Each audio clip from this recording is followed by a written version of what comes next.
Video کو like کر کے آگے شیئر ضرور کر دینا۔ 2.5 سال کا عرصہ بیت چکا تھا، اس وقت صدیق کہہ رہے ہیں کہ حضور سے اجازت لینا، اجازت دیں تو اس وقت مجھے دفن کرنا ورنہ مجھے مسلمان۔ اس کا مطلب صحابی کا عقیدہ ہے حضور اجازت دے سکتے ہیں۔ کوئی کہہ سکتا ہے صدیق موت کو دیکھ کر گھبرا گئے اور صدیق کچھ کا کچھ کہنے لگے۔ ممکن ہے موت کے ڈر سے آدمی کچھ کا کچھ بھی کہتا ہے تو صدیق کے منہ سے بھی نکل گیا ہوگا، لیکن سنو، صدیق اکبر موت دیکھ رہے تھے اور صحابہ کو تو موت نظر نہیں آ رہی تھی، لیکن حضرت عمر نے نہیں ٹوکا، ابو بکر موت کے منہ میں جا کر یہ کیا بدعت کہہ رہے ہو، یہ کیا شرک بک رہے ہو، نہیں قربان جائیں۔ جب صدیق وصال فرما گئے تو سارے صحابہ ان کے طریق ان کی وصیت پہ عمل کرتے ہیں۔ جنازہ لے کر حضرت صدیق کا بارگاہ رسالت میں پہنچے اور مولا علی نے عرض کیا، یا رسول اللہ، یہ آپ کا یار غار یار مزار بھی بننا چاہتا ہے، اگر اجازت ہو تو حضور ہم آپ کے قدموں میں دفن کر دیں۔ راوی بیان کرتے ہیں، علامہ جلال الدین سیوطی فرماتے ہیں، امام یوسف نبہانی نے بھی فرمایا ہے، پھر کیا ہوا، آقا کے حجرے کا دروازہ بند تھا، دروازہ کھل گیا اور آواز آئی، محب کو محبوب سے ملا دیا جائے۔ تو زندہ ہے واللہ، تو زندہ ہے واللہ، میری چشم عالم سے چھپ جانے والے۔ تو میرے آقا صلی اللہ علیہ وسلم نے قیامت کی نشانیاں بیان فرمائی، اور قیامت کی نشانیوں میں سے ایک نشانی یہ ہے کہ وقت سے برکت ختم ہو جائے گی، وقت میں برکت نہیں رہے گی، سال مہینوں کی طرح گزریں گے، مہینے ہفتوں کی طرح گزریں گے، اور ہفتے دنوں کی طرح گزریں گے۔ میرے پیارے آقا صلی اللہ علیہ وسلم کے پیارے دیوانوں، قیامت کی ایک نشانی یہ بھی ہے، آقا فرماتے ہیں قریب قیامت دجال نکلے گا۔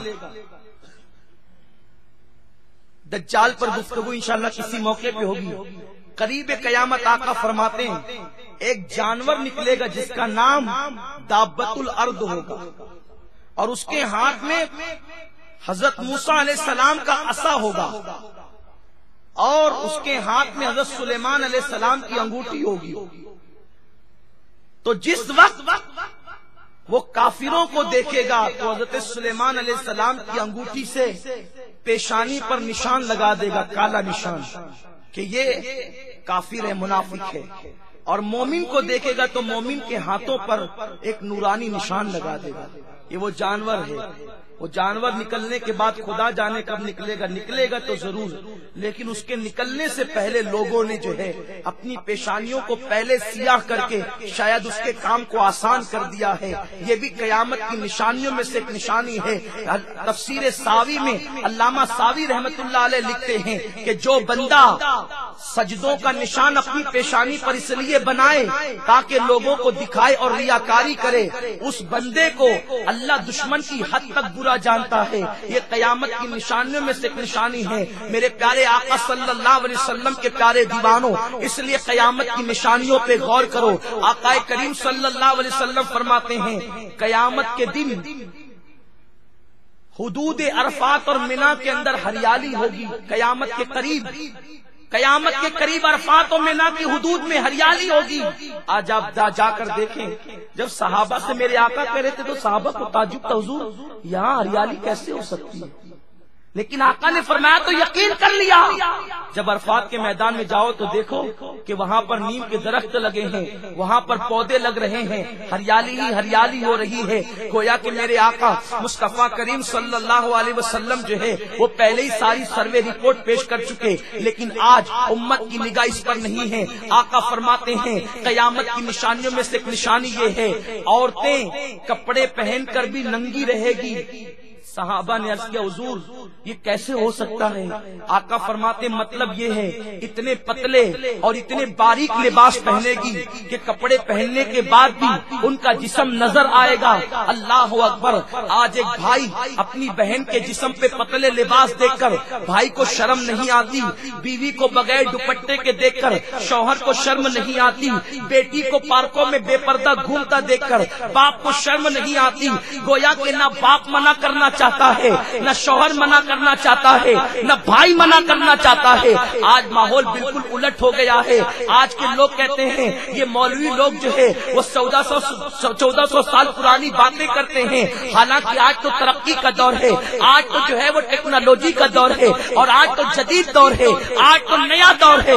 نادانوں سنو، دور کوئی بھی ہوگا لیکن شریعت میرے مصطفیٰ کی چلے گی، قانون میرے آقا کا چلے گا۔ اور سنو، جن نادانوں نے آقا کریم کی حدیث کو پیٹ کے پیچھے ڈالا، اس باپ سے پوچھو جس نے بیٹی کو پارکوں میں گھومتا ہوا دیکھ کر اس کو روکنے کی کوشش نہیں کی، بعد میں وہ موٹے موٹے آنسوؤں سے رونے لگا، اور اس کی بیٹی نے جس وقت اپنی عصمت کا سودا کیا تو رونے کو مزدور نہ ملے۔ آج کل کی بچیاں جو ہے معاذ اللہ بیوٹی پارلر میں جا کر کے اپنے چہرے کو بنا رہی ہے، مساج کی دکانوں پر جا کر، اور وہاں جانے کے بعد اپنے چہرے کا، اپنے جسم کا مساج کروا رہی ہے۔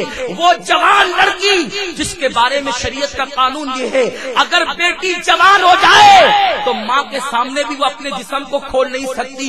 جب بیٹی جوان ہو کر اپنی ماں کے سامنے جسم کو کھول نہیں سکتی تو جو لڑکیاں مساج کرتی ہے جسم کا، ان کے سامنے لڑکیاں اپنے جسم کو کھول رہی ہے۔ باپ کو پتا ہے، بھائی کو پتا ہے، شوہر کو پتا ہے، لیکن روکنے کی کوئی کوشش نہیں کی جا رہی ہے۔ اور یہی بیوٹی پارلر، یہی مساج کی دکانیں عیاشیوں کے اڈے بن رہے ہیں، یہی سے لڑکیوں کے لڑکوں کے ساتھ رابطے کرائے جاتے ہیں اور پھر زنا کے لیے راستے ہموار کیے جاتے ہیں۔ اے باپ تیری غیرت کہاں چلی گئی؟ اے بھائی تیری غیرت کہاں چلی گئی؟ اے شوہر تیری غیرت کہاں چلی گئی؟ ایک مسلمان وہ تھا، اللہ اکبر، جو اپنی بیوی کو مسجد میں جاتا دیکھنا گوارا نہیں کر سکتا تھا۔ تو کیسا مسلمان ہے کہ تو اپنی بیوی کو بیوٹی پارلر میں تنہا بے فکر بھیج دیتا ہے؟ تو کیسا باپ ہے کہ دکانوں پر اور بے پردہ پارکوں میں اپنی بیوی کو تنہا بھیج دیتا ہے؟ پھر عصمتوں کا سودا نہیں ہوگا تو کیا ہوگا؟ آقا فرماتے ہیں وہ مرد دیوس ہے، دیوس، جن کے گھروں کی عورتیں بے پردہ گھومتی ہے اور وہ منع نہیں کرتے، اللہ نہ ان کی نمازیں قبول کرتا ہے نہ ان کی دعائیں قبول کرتا ہے۔ حضرت فاروق اعظم نے اپنی گفتگو سمیٹ رہا ہوں، ایک خاتون تھی حضرت عاتقہ، جناب عاتقہ کو فاروق اعظم نے نکاح کا پیغام دیا۔ عاتقہ نے کہا امیر المومنین سے نکاح کا پیغام منظور ہے، لیکن امیر المومنین عورتوں کو مسجد میں جانے سے منع کرتے ہیں، لیکن مجھے شوق ہے کہ میں 5 وقت مسجد میں پڑھوں، حتیٰ کہ تہجد بھی میں مسجد میں پڑھنا چاہتی ہوں۔ جب وہ میرے شوہر ہو جائیں گے تو ان کی بات پر عمل کرنا میرے لیے ضروری ہوگا، اس شرط پر میں ان کے ساتھ نکاح کروں گی کہ وہ مجھے مسجد میں جانے سے نہیں روکیں گے۔ حضرت فاروق اعظم نے وعدہ کر لیا میں تمہیں منع نہیں کروں گا مسجد میں جانے سے، لیکن نکاح ہو گیا۔ جب نکاح ہو گیا تو سیدنا فاروق اعظم کے ساتھ حضرت عاتقہ کی زندگی گزرنے لگی۔ اب فاروق اعظم کے دل میں ایک قلق تھا، نعرہ تکبیر، نعرہ رسالت، بلبل باغ مدینہ، علماء اہل سنت،